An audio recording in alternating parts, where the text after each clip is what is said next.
السلام عليكم ورحمة الله وبركاته. أصحابتي إذا سو دوادا ميل باجوكتين إن جنالكينا هتاد ku cusub tahay subscribe saar gambaleel kataabo si oo kugu soo dhacaan waxyaabaha aan soo geliyo.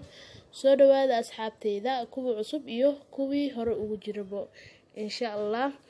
Maanta waxaa waaye casharkeena oo sameysan rabnaa sisinta oo ah macmacaanka waxaa halkaas iigu jiro waa koob sisin waxaan kusoo shubay birtaawada. Waxaan rabaa inaan kululeeyo asxaabteyda.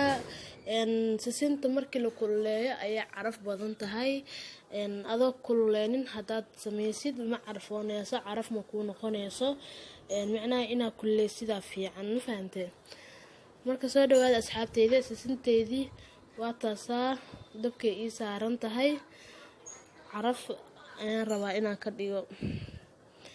Waa kaasaa ilaa 2 daqiiqo ayaan dabka saarayaa asxaabteyda. 2 daqiiqo ayaan dabka ku gudbinayaa, waa kululeynayaa, waa isku soo noqoneynaa insha Allah. Asxaabteyda waan ka dejinayaa ii diyaar waaye. Sisinta diyaar waaye macnaha meesha waxaa igu jiro waa koob sokor sokorta waan soo dhalaalinayaa. sokortan ay dab xooli ha saarin, macnaha dab oo badan macnaha saarin. Haddii dab badan aad saartid sokorta waa kaa gubanaysaa, way qiicaysaa, ma fahantay? Dab oo nuxusna saarin, dab iska dhexdhexaad macnaha saar. Waa kaas asxaabteyda sidaas ayay igu soo dhalaashay sokorteydii. maasha Allah. Waxaan kusoo shubanayaa sisinta, waa isku soo noqoneynaa insha Allah tacaala. La socod wanaagsan.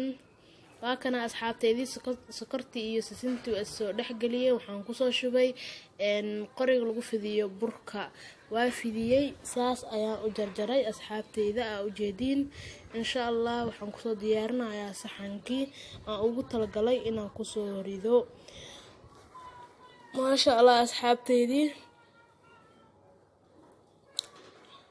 waa kaasa saxankaas ayaan kusoo diyaarsaday sisinteeni, sidaas ayaa noogu soo baxday asxaabteyda.